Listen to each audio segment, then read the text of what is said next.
ছোট্টবেলা মায়ের কোলে শুয়ে বসে আকাশ দেখতাম।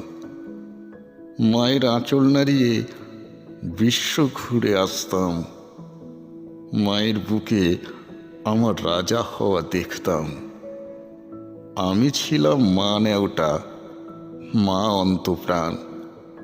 মায়েরও আমি অন্তপ্রাণ, যেমন সব মায়েরা হয়ে থাকেন। মা আমার বুকে হাত না রাখলে, গুনে গুনে কপাল না চুমলে, রাত ভোর কারু চোখে ঘুম আসত না।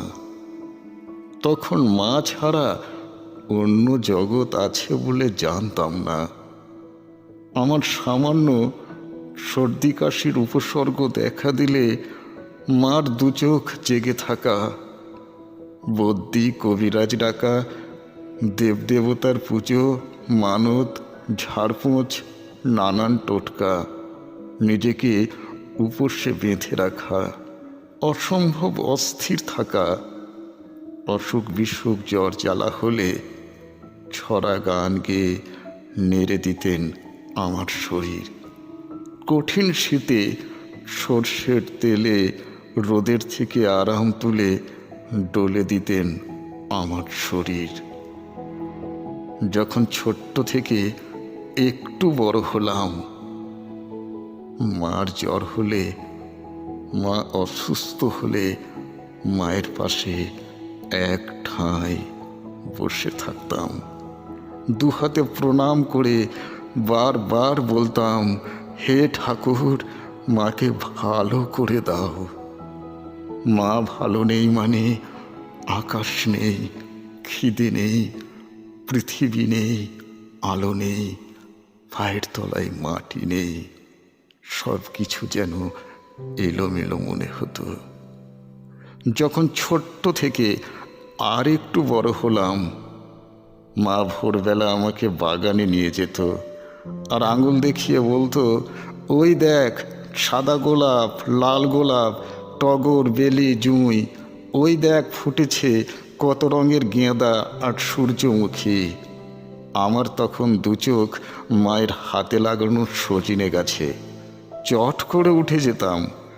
এই দেখে মা আঁতকে উঠতো আর বলতো, পড়ে যাবি, নেমে আয়, নেমে আয়।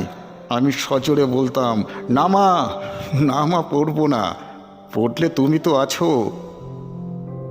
তোমার জন্য কখন সজনে তুলে আনি। তুমি যে সজনে খেতে খুব ভালোবাসো। আবার না বলে কখনো উঠে যেতাম নিম গাছে। কচি কচি নিম পাতা মায়ের হাতে তুলে দিতাম। মা খুব বকতো, তোর কি কোনো ভয় ডর নেই? পড়ে গেলে কি হতো বলতো? আমি তৎক্ষণাৎ মাকে জড়িয়ে নিতাম। মা একগাল হেসে বলতো, তুই আর সুবোধ হলি না। কবে যে তোর সুবুদ্ধি হবে ঈশ্বরই জানেন। এইভাবে চলতো আমার দস্যুপনা, আমার শৈশব, আমার কৈশোর, ছুটোছুটির অগুন্তি খামখেয়ালির দুরন্তপনা। আমার যত অবান্তর আবদার বাহিনা, আমার চোখে বানানো সামান্য কান্না মা দেখলেই সত্যি ভেবে এক নিমিষে সব পূরণ করে দিতেন। এই নিয়ে বাবা কথায় কথায় মাকে কথা শোনাতেন, অকারণে তোমার ছেলেকে দিচ্ছ প্রশ্রয়, একদিন ভুগবে, এখনো সময় আছে, পড়াশোনায় শতাংশ পেলেই হয় না। মা বাবাকে বুঝিয়ে বলতেন, বড় হলে ছেলে ঠিক বুঝবে। যতই সময়কে দেখেছি হতে অনুজ্জ্বল, অনুর্বর দু চোখের সম্মুখে, ততই তিনি আমাকে আগলে রাখতেন স্নেহ মমতার শিখরে। মা ঈশ্বর, মা উপমা, মা সুন্দর, মা ক্ষমা। যেই একটু একটু করে আরও বড় হলাম, ছোট কলেজ থেকে বড় কলেজ শেষ করলাম। গোল্ড মেডেল গলায় ঝুলিয়ে নিজের উত্তরণ নিজেই অনুসরণ করতে শিখলাম।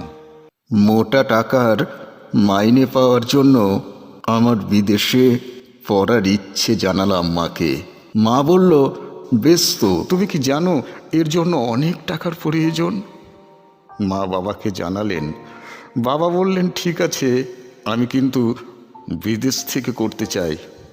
বাবা বললেন, এ তো অনেক খরচ, আমার সাধ্যের বাইরে।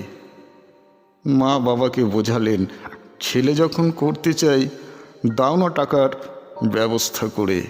দরকার পড়লে এই ভিটেমাটি বেচে দাও, অন্তত ওর জীবনে আর টানাপোড়েন থাকবে না। বাবার অনিচ্ছায় বাবা অবসর নিলেন। নিজেকে নিঃস্ব করে আমাকে বিদেশ পাঠালেন, নিজেদের আগু পিছু না ভেবে। মা জোর না করলে হয়তো হতো না। কতবার বিরক্তির স্বরে বলেছি মাকে, এবার আমি বড় হয়েছি, আর কতদিন আমাকে আগলাবে, কোলে কোলে রাখবে? এবার তো একটু একা একা ছাড়ো। মাকে স্পষ্ট জানিয়ে দিলাম, আমি নিজের কেয়ার আমি নিজেই করতে পারি। হয়তো সেদিন আমার কথায় মা কষ্ট পেয়েছিলেন। এক নামী মাল্টি ন্যাশনাল কোম্পানিতে মোটা টাকার চাকরি পেলাম। সেদিন মায়ের চোখে দেখেছিলাম অসীম উচ্ছলতা, অবাধ আনন্দ জল। শেষ সম্বলটুকু দিয়ে থুয়ে বাবা মা আমার ধুমধাম করে বিয়ে দিলেন। আপ্যায়নের কোনো ত্রুটি রাখেননি। নিজের গর্ভজাত ছেলের বিয়ে দেখতে নেই বলে অমঙ্গল হবে জেনে সেদিন মা ঘরেই থেকে গেলেন। আশ্চর্য বিধির বিধান। সমস্ত বিধি মেনে মা আমাদের বরণ করে তুলে নিলেন ঘরে। মায়ের যতটুকু গয়না ছিল নিজের আলমারির দেরাজ খুলে নিজের হাতে তুলে দিলেন নতুন বৌমাকে আশীর্বাদ স্বরূপ। কখন যে বড় হতে হতে মায়ের গোছালো ঘর নিজের হেফাজতে নিয়ে নিলাম। সংসারের চাবি এক আঁচল থেকে অন্য আঁচলে, মায়ের আড়ালে মায়ের থেকে দূরে সরে এলাম। শুধু নিজেরা নিজের মতো করে ভালো থাকবো বলে নিজস্ব ভোগবিলাসে ভেসে গেলাম। বাবা চলে গেলেন, মাকে আমার ভরসায় রেখে। মার পেনশনটুকু নিজের প্রাপ্য অধিকার বলে রেখে দিতেও লজ্জা হলো না। খুব সুন্দর করে আদর সোহাগের ভান করে বলতাম মাকে, চিন্তা করো না, যা লাগলে বলো, আমি আছি। যদিও মা কোনোদিন কিছুই নিজের যাওয়ার ইচ্ছের কথা বলতেন না। জিজ্ঞেস করলেই মায়ের মুখে সেই এক কথার আদুরে সুর, তোরা সুখে থাকলে আমি নিশ্চিন্তে মরতে পারি। মা নিজের সংসারে নিজের হাতে পায়েস রান্না করে আমার জন্মদিন পালন করতে ভুলে যেতেন না। যদিও আমরা সস্ত্রীক নিজেদের বন্ধু বান্ধব নিয়ে ব্যস্ত থাকতে বেশি পছন্দ করতাম। মা আমার ছেঁড়া জামা সেলাই করতে করতে নিজের মনের সাথে গুনগুন করে গান বলতো। আমি খেলাম কি না খেলাম দুবেলা খোঁজ নিতেন। মায়ের শরীর ভাঙতে শুরু হলো, চোখেও কম দেখতে লাগলেন। মা সারা ঘর জুড়ে আমাদের সঙ্গে ছিলেন, আমরা হয়তো ছিলাম না। মা দিনে দিনে যত নুয়ে পড়ে, ওষুধপত্রের খরচ তত বাড়ে। মায়ের প্রতি বেশি যত্নশীল হওয়া মানে বাড়তি খরচা। নিজের সঞ্চয় ভেঙে ভেঙে আর অপচয় করা ঠিক নয়। আমাদেরও তো নিজস্ব ভবিষ্যৎ আছে। তাই নিস্তার রেহাইয়ের পথ খুঁজতে লাগলাম। মমত্ববোধ, মাতৃচুম্বন, আজীবন সন্তানের অবলম্বন।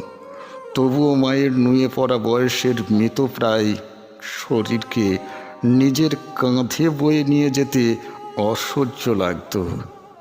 আমার মানুষ হওয়ার ইচ্ছে আকাঙ্ক্ষা দৈনন্দিন সাফল্যের ফসল নষ্ট না হয় ভেবে সেই আশঙ্কায় নির্দ্বিধায় মায়ের শহর ছেড়ে অন্য নতুন শহরে নতুন ফ্ল্যাটে নিজের ঘর বাঁধলাম নিজেদের মতো করে। শেষমেশ নিঃসংকোচে মায়ের নিরাপদ আশ্রয় মায়ের বাড়ি বেচে সবটুকু নিজের ভাগ বুঝে নিলাম। মা আরও ভালো থাকবেন বলে নামি বৃদ্ধাশ্রমের হাতে সঁপে দিলাম। আমি স্বস্তির নিঃশ্বাস নিলাম। দিন যায়, বয়স বাড়ে, শিশুর মতো মন কাঁদে। আমার মহার্ঘ ড্রয়িং রুম আর ব্যালকনি জুড়ে এক ফোঁটাও রোদ্দুর ফোটে না দিন দুপুর ভরে। আকাশের উজ্জীবিত সূর্যলোক আর পড়ে না আমার ঘরের চকিত পাথরে। তখন আমার মধ্যে আর খুঁজে পাই না আমাকে।